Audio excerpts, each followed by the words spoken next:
I never thought a lemonade stand could spark a neighborhood war, but then again, I never thought we'd live across the street from Karen. You know the type? HOA president, self-appointed sheriff of suburban law, walking around with a glare that could curdle milk.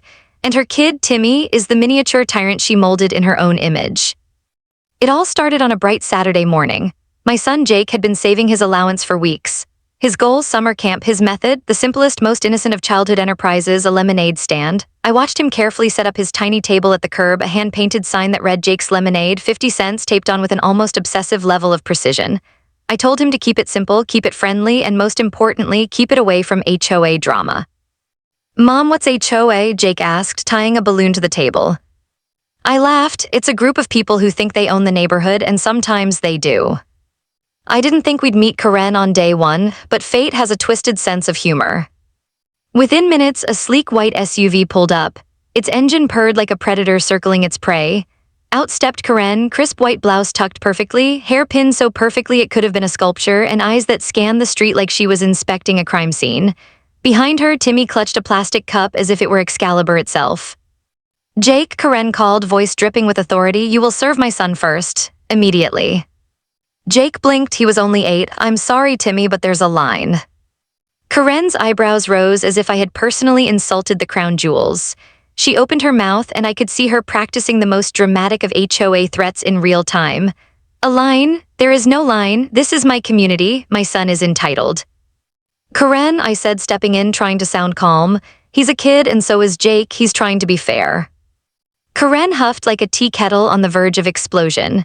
She turned her glare on me for a moment, which was impressive considering I hadn't even said anything particularly clever. Then she waved a finger at Jake, loud enough for the whole block to hear. "This is an official warning. Next time there will be consequences." I glanced at the neighbors. Most of them were trying to act like nothing was happening, but I caught a few smirks. A man 2 houses down was pretending to water his lawn, clearly recording the entire incident with his phone. Another lady peeked out from behind her curtains, shaking her head as if she had front-row seats to a reality show she didn't sign up for. Jake stayed calm. I wanted to hug him and tell him he was a hero, but I also wanted to tell Karen to back off before things got messy. And in that moment, I realized just how dangerous a lemonade stand could be, not because of business competition or a missing dollar or even neighborhood gossip, but because of Karen. She muttered something as she stormed back to her SUV. "Next time, there won't be a lemonade stand left standing." Jake looked at me, eyebrows furrowed. "Mom, is she serious?" I swallowed hard, trying to keep my voice steady. "I think so, buddy. I think she's very serious." I had no idea at the time that her threats were just the beginning. That summer, I would watch my son fight not just for his lemonade, but for every ounce of fairness in our neighborhood. And I would learn, in the most ridiculous, dramatic way imaginable, that an HOA president's wrath is something that no child, no lemonade stand, and sometimes even no parent can escape. Little did I know, Karen was already plotting her next moves. The next morning, Jake was ready. He had added a few extra touches to his lemonade stand, a tiny umbrella of fresh and cold, sign, and a jar labeled "Tips for Summer Camp." I was proud. He looked like a miniature entrepreneur, full of hope, while I secretly braced myself for the inevitable Karen storm. It didn't take long. By 10 a.m., her white SUV rolled into view, slowly, deliberately, like a tank surveying its target. I felt my stomach tighten. This was not going to be casual. This was Karen. She stepped out, arms crossed, eyes scanning, lips pressed in that signature "I am judging everything you do" line. Timmy was right behind her, trying his best to look intimidating with a plastic cup in hand. "Jake," Karen said, voice sharp enough to make the birds fall silent, "you have been very rude to my son." I'm just following the line, ma'am," Jake said politely. Karen's nostrils flared. Following the line. In my neighborhood, you follow my rules, and my rules state that Timmy is served first." I stepped forward, trying to mediate. "Karen, he's just a kid. He's not trying to disrespect Timmy." "You," she pointed at me, ignoring the fact that she had screamed at an 8-year-old for 20 seconds already. "You are responsible for this unacceptable behavior. I will be filing a complaint with the HOA immediately."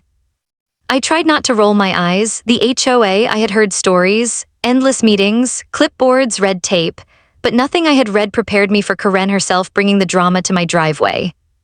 Neighbors started peeking out, some cautiously, some clearly entertained. Mrs. Callahan from 2 houses down whispered to her husband, "Should we call 911 or popcorn?"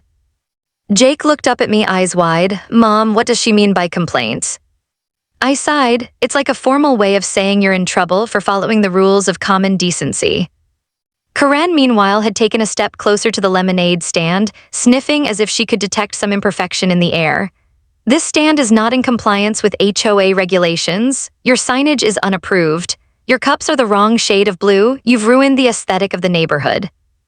I couldn't help it, I laughed. Karen, it's a lemonade stand. It's made of cardboard and enthusiasm.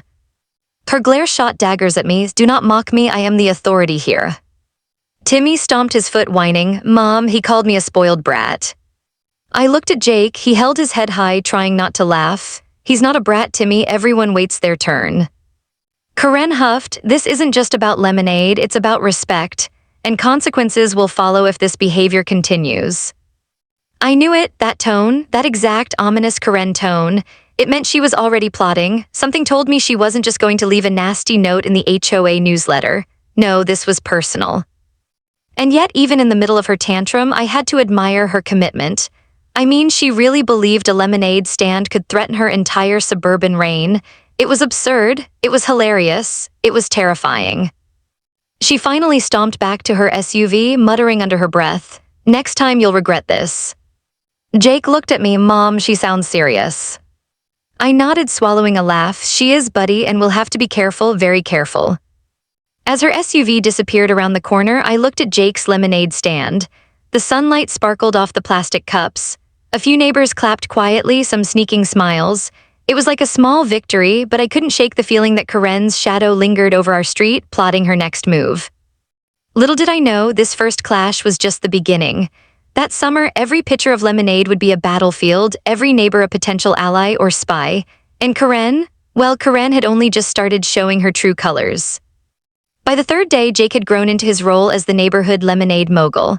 His tiny table stood proudly at the curb, lined with perfectly poured cups and a neatly stacked row of napkins. I watched him from the porch, feeling a mix of pride and dread. Pride because my son was responsible, polite, and genuinely trying to earn a few bucks for summer camp. Dread because, well, we lived across the street from Karen. It didn't take long for the dread to materialize. Around mid-morning, the familiar rumble of her white SUV echoed down the street. I felt a knot tighten in my stomach. She was back. And this time, her presence carried the kind of slow, deliberate menace that only Karen could master. She rolled to a stop just past Jake's stand, the engine idling, giving off that low growl like a predator savoring its prey. Timmy sat in the passenger seat, arms crossed, scowling like he had personally survived a war the day before. Karen stepped out, heels clicking ominously against the pavement, and scanned the scene with the precision of a general inspecting her troops. I wanted to intervene, to say something reasonable, but I knew better. Reasoning with Karen was like trying to explain quantum physics to a goldfish. Jake, oblivious to my inner panic, greeted her with a polite, "Good morning, ma'am." Karen narrowed her eyes. "Good morning, you have no right to address me in that manner, and you will serve my son first. Now." Jake took a deep breath, the way he always did when he tried to stay calm. "I'm sorry, Timmy, but there's a line. You'll have to wait your turn." Karen's nostrils flared. For a moment, I thought her face might spontaneously combust. Then she walked over to the SUV, pulled something out of the glove compartment, and waved it dramatically in the air. It was her HOA rulebook, dog-eared and annotated in what I assume she considered battle-ready notes. "You see this? This is authority, this is order, and your disregard for it will not be tolerated." I swallowed hard. Karen, it's lemonade, not a federal crime. Her eyes snapped to me like she'd just noticed my insolence. You are encouraging this chaos. I warned you yesterday, now it's escalating. You will face the consequences." Timmy stomped his foot, pouting as if the world had personally failed him. Mom, he's making me wait again." Jake stayed calm. I wanted to hug him, reassure him, but I also had to brace for what was coming next. Because Karen wasn't here to just yell this time. I could feel it in the air, the tension, the calculated menace. Suddenly, Karen revved the SUV. Not too fast, just enough to make the gravel crunch under the tires, enough to make me jump. My heart raced. The neighbors peeked from their windows and porches, whispering, half worried, half entertained. One of them, Mr. Henderson, the self-proclaimed neighborhood watch captain, even held up his phone like he was about to record a cinematic masterpiece. I stepped toward Jake, my voice low. "Stay calm, buddy, don't move too close to the curb." She revved again, a little louder this time. My palms were sweaty. My brain screamed, this is insane. She can't actually, can she? Karen glared at us and then, as if to prove she ruled the entire street, slammed the SUV into reverse, inching back toward the curb. I grabbed Jake's arm, ready to pull him away, but he just looked at me, determined, unwavering. "You can't scare us," he said quietly. Karen's jaw tightened. I swear she considered yelling something that could break the sound barrier, but then she stomped back to the SUV. I exhaled slowly, thinking the tension had passed, until I noticed the way she lingered at the corner, watching, waiting, planning. And that's when it hit me. Karen wasn't just angry, she was plotting. And from the way she stared, it was clear, whatever her plan was, it was going to be bigger, bolder, and far more dramatic than anything we had seen so far. I looked at Jake, who was trying to smile through the nervous energy, and I knew one thing for sure. Our summer had officially turned into a battlefield. And this time, the enemy was driving a white SUV. I knew something bad was coming. I could feel it in my gut like the warning hum before a summer storm. That day, Jake was at his lemonade stand, pouring cups and greeting customers with his usual charm. The street was buzzing with kids and parents, laughter filling the air, the smell of fresh-cut grass everywhere. For a brief moment, I allowed myself to breathe. Maybe, just maybe, Karen would stay home today. But then I saw her, white SUV creeping down the street like a shark gliding through calm waters. Her signature glare cut across the windshield as she locked eyes on the lemonade stand. My chest tightened. I ran toward Jake, heart pounding. "Jake, move back, stay clear of the curb." But before I could reach him, Karen's SUV lurched forward. Tires crunched the gravel, a low, menacing growl accompanying every inch it moved. Time slowed, like one of those ridiculous action movie moments where everything is stretched out and your heart is a drum in your ears. "Karen, stop," I shouted, waving my arms like a frantic crossing guard. Jake froze. For a split second, I thought he might be too stunned to move. Then he leapt sideways just as the SUV clipped the edge of his lemonade stand. Wooden legs splintered, cups went flying, and the jar of coins tipped over, scattering change like a miniature, tragic fireworks display. I slammed my hands on my knees, trying not to scream. "Jake, are you okay?" He nodded, face streaked with lemonade, sticky and wide-eyed. I think so, Mom. I think I'm okay." I turned my attention to Karen. Her SUV had stopped, now sitting in a puddle of spilled lemonade, tires glistening. She stepped out, perfectly composed except for a faint streak of frustration crossing her forehead. She surveyed the wreckage with the same meticulous judgment she used to inspect mailboxes and garden gnomes. The neighbors had gathered like spectators at some bizarre gladiator event. Mrs. Callahan whispered to her husband, "Did she just hit the stand?" "She did," he muttered, eyes wide, and she looked pleased about it. Timmy stepped out of the SUV, holding his plastic cup. Mom, I didn't even get my lemonade." Karen didn't respond. She was too busy glaring at Jake, as if the stand itself had personally offended her. I knelt beside Jake, brushing bits of splintered wood and sticky lemonade off his arms. "It's okay, buddy, we'll clean it up, don't worry." But worry was the only thing on my mind. This wasn't just a tantrum anymore, this was deliberate, calculated, dangerous. I glanced around the street. Some neighbors were trying not to laugh, others were whispering about calling the HOA or maybe the cops. I couldn't decide whether to be relieved or more terrified. "Do you understand what you've done?" I asked Karen, my voice shaking, though I tried to keep it firm. She raised an eyebrow. "I understand perfectly. That stand was unauthorized, that child was disruptive, and your parenting has been negligent. Consider this a warning." I stared at her, too stunned to respond. My son's summer project lay in ruins, sticky lemonade dripping across the sidewalk, and this woman had the audacity to call us negligent. Jake, meanwhile, picked up a splintered piece of wood and held it like a flag. "Mom, we can fix it, we'll rebuild." And in that moment, I realized just how resilient my son was, and just how insane Karen was. As the SUV disappeared down the street, I felt a flicker of anger and fear burning inside me. This wasn't over, not by a long shot. I looked at Jake, trying to keep my voice steady. "We'll get through this, but next time we need a plan, because I have a feeling Karen isn't done with us yet." And that's when I knew. The summer of lemonade had officially turned into a war zone. A sticky, chaotic, absurd war zone, one ruled by a woman in white, armed with HOA regulations and an SUV that had no respect for children's entrepreneurial dreams. I thought the worst had happened when Karen ran over Jake's lemonade stand. I was wrong.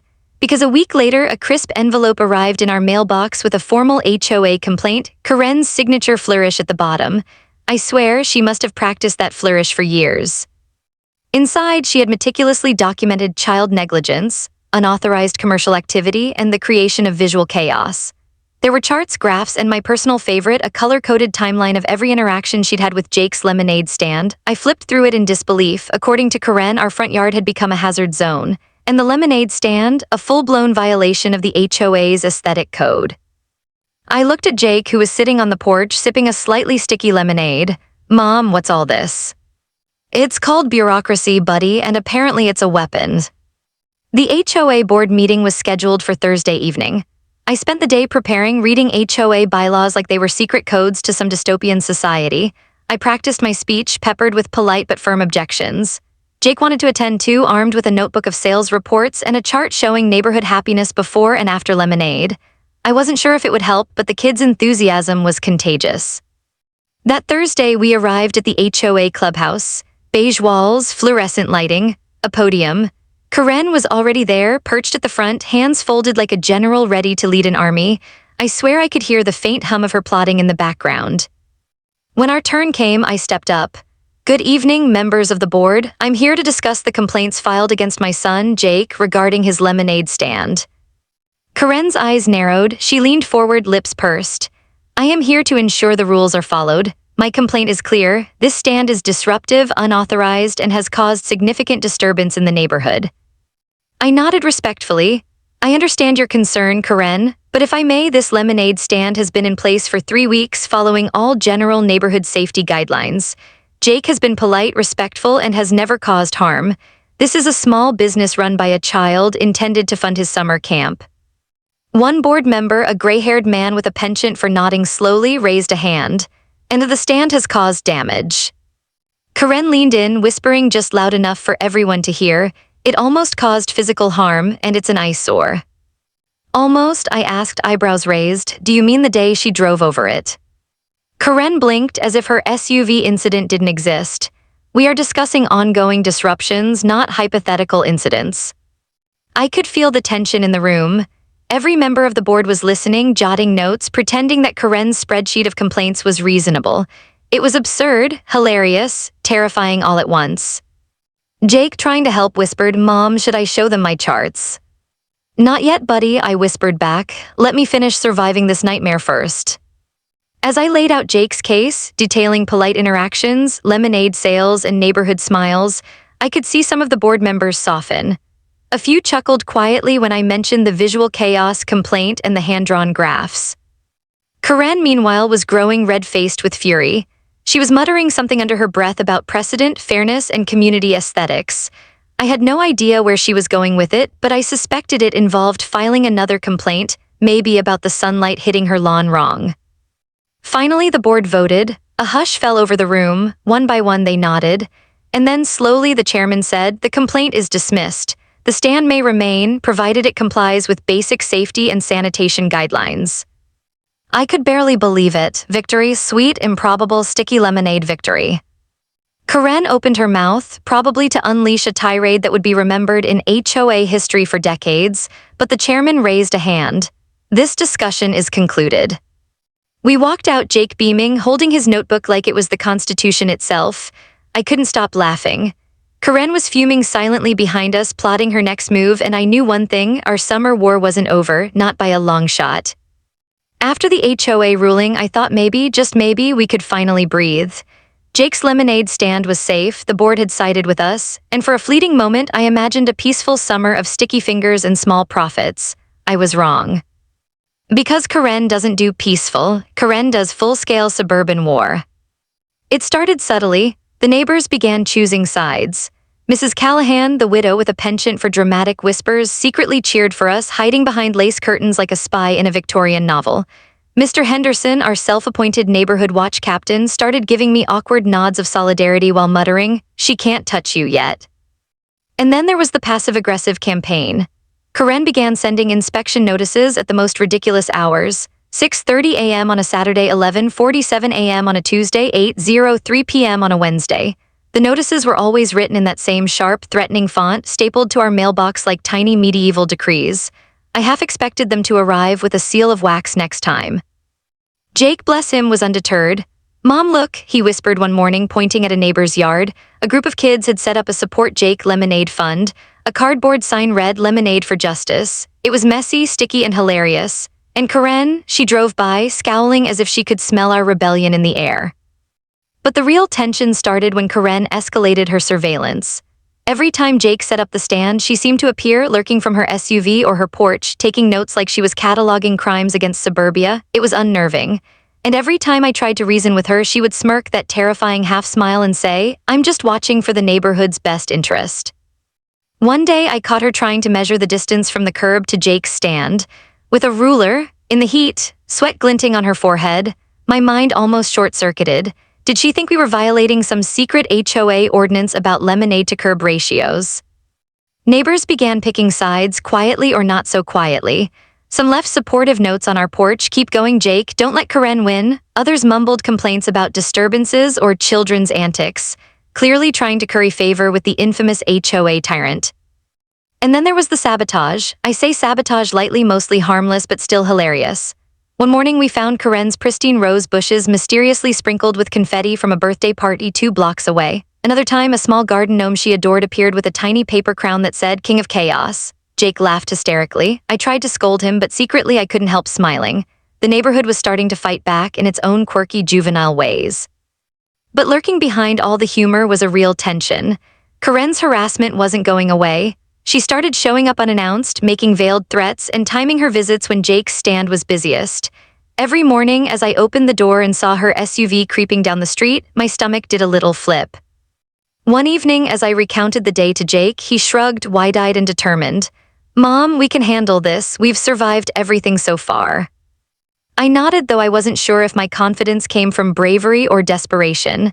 "Yeah, we can, but I have a feeling she's not finished, not even close." And that's when it clicked. This wasn't just about lemonade anymore. It wasn't even about Jake. This was about Karen asserting control, testing limits, and making sure everyone knew exactly who ruled the street. And if we weren't careful, her little acts of harassment would escalate into something bigger, something more dramatic. That weekend, I watched from the porch as Karen's SUV idled at the corner, engine humming like a predator. I gripped my coffee cup tightly, thinking this isn't over. The war is just beginning. And next weekend, I have a feeling she's going to strike back. The day of the neighborhood block party arrived, and I swear the tension could have been sliced with a butter knife. Jake had insisted on bringing his lemonade stand, which now looks sturdier than ever, a true fortress of entrepreneurial spirit. Banners were hung, kids ran around, and the smell of burgers and hot dogs filled the air. Everything seemed perfectly normal. Except for one glaring detail. Karen's white SUV was parked conspicuously at the edge of the street, tires threatening, engine humming like a beast waiting to strike. I tried to focus on keeping Jake calm. "Remember, buddy," I whispered, "we're here to serve lemonade, not start a war." He nodded, but I could see the spark in his eyes, the same spark that had survived Karen's first attack on the lemonade stand. He was ready. Karen stepped out of her SUV, heels clicking like a metronome of menace. She surveyed the party as if it were a battlefield, and she was the commanding general. Timmy was in tow, arms crossed, scowling, carrying a tiny notepad. I had no idea what he was planning, but I assumed it involved tattling on every child who dared laugh too loudly. The first sign that this confrontation would be epic came when she strode directly to Jake's stand, glaring at him and every cup of lemonade as if they were a personal affront. "This stand is unacceptable," she declared loudly. "You are disrupting the order of this neighborhood. I demand it be shut down immediately." I took a deep breath and stepped forward. "Karen, we've been through this. The HOA has already dismissed your complaints. Jake is running his stand safely, and everyone here is enjoying it." She didn't flinch. "I don't care about your enjoyment. I care about the rules and order." And suddenly a group of kids from the neighborhood shouted, "We support Jake." They ran around, holding up handmade signs, "Lemonade for Justice," "Down with Karen's Tyranny," and my personal favorite, "Respect the Stand." The neighbors who had been quietly watching the standoff began to rally behind us. Mr. Henderson waved from his lawn chair. Mrs. Callahan clapped her hands dramatically. Even some adults I didn't recognize joined in, murmuring things like, "She can't be serious," and "This is ridiculous even for an HOA." Karen's jaw tightened. She glared at the crowd, then back at Jake. "You think you can humiliate me in front of the neighborhood, you insolent child?" Jake stood tall, holding a cup of lemonade like a shield. I'm just trying to do my job, ma'am. I don't want to hurt anyone. I just want to sell lemonade. There was a tense pause, like the whole street was holding its breath, and then chaos. A group of neighborhood kids tipped a bucket of water near Karen's SUV tires, not to harm, just to show defiance. Karen shrieked, waving her arms like a conductor of anger. Timmy slipped on the wet pavement, falling into a small pile of confetti left over from an earlier birthday party. The neighbors erupted in laughter. I couldn't help myself. I joined in, even though part of me was trying to remain diplomatic. Karen's face was red, not with embarrassment but fury. She stormed to her SUV, muttering threats that nobody could quite hear over the laughter. Finally, I stepped up, voice firm. Karen, this ends now. Your obsession with controlling this street has gone far enough. My son has rights, we have rights, and the HOA has already sided with us. It's time to stop. For the first time, I saw a flicker of hesitation in her eyes, a tiny crack in the armor of suburban tyranny, but I didn't let up. This is your last chance to walk away before the neighborhood takes collective action. The neighbors, emboldened, murmured agreement. Karen's shoulders stiffened. She glared one last time, then muttering something about next time, stormed back into her SUV and drove off, tires squealing slightly on the asphalt. Jake turned to me, grinning, Mom, we did it. I exhaled, relief washing over me, but I knew better than to think Karen was gone for good. She had been stopped, yes, but the fire in her would never fully extinguish. Still, for the first time that summer, we tasted victory. Sweet, sticky lemonade-splashed victory, and I realized something important. In our neighborhood, unity and courage were stronger than any SUV or any Karen could ever be. After the block party showdown, the neighborhood finally felt lighter. Jake's lemonade stand was safe, Karen had been temporarily humiliated, and for the first time that summer, I felt like maybe, just maybe, we could breathe without looking over our shoulders for a white SUV bearing down on us. The very next morning, Jake set up his stand as usual. Only this time it was surrounded by friendly faces. Neighbors who had quietly taken sides now openly supported him. Some brought cookies, others contributed extra quarters to his summer camp fund. Even Mr. Henderson gave a nod of approval, though he still muttered something about watching for any rogue HOA activity. As Jake poured his first cup of lemonade, I smiled, remembering the chaos of the past weeks. The spilled cups, the splintered wood, the confetti-covered tires, it all felt like a distant, absurd nightmare. But it was also a lesson. Sometimes, standing up for what's right requires courage, humor, and a little sticky ingenuity. Karen, of course, didn't disappear entirely. I saw her SUV cruising by the street now and then like a silent storm on the horizon. But after the block party incident, she kept her distance mostly. Her HOA rulebook no longer had the same intimidating power, at least not in our little corner of the neighborhood. One afternoon, Jake turned to me, lemonade in hand, and said, Mom, do you think she'll ever come back? I chuckled, ruffling his hair. Probably, but you know what, buddy, we're ready, and next time we'll be even smarter, even faster, and maybe even have more allies. He grinned, can we add more signs? Yes, I said, laughing, definitely more signs. The neighbors had learned something too. Karen's reign of petty terror inadvertently brought the community together. People who barely knew each other started chatting, laughing, and even helping Jake with his stand. It was a small revolution disguised as summer fun, with lemonade as our rallying cry. Jake's stand became a legend in the neighborhood. Kids would line up, parents would stop by, and everyone seemed to share the unspoken understanding that we had survived Karen's wrath. And yes, we had stories to tell, the SUV revving, the confetti sabotage, the charts and timelines. Every tale seemed more ridiculous in hindsight, and yet somehow it all felt heroic. As the sun set one evening, painting the street in warm gold, I watched Jake pack up his stand. His face was sticky, his shirt slightly damp from spilled lemonade, but his smile was triumphant. I realized that this summer wasn't just about lemonade or summer camp. It was about standing up, staying united, and finding humor in the absurdity of life. Of course, Karen was still out there somewhere, probably drafting another complaint in her meticulous handwriting. But that was fine. We were ready, and for the first time I didn't feel scared. I felt prepared, I felt victorious. Jake leaned against me, holding his jar of coins like a trophy. Mom, I think we won. You did, Jake, I said, hugging him tight, and I think the neighborhood did too. And as we walked inside, sticky hands and all, I realized something important.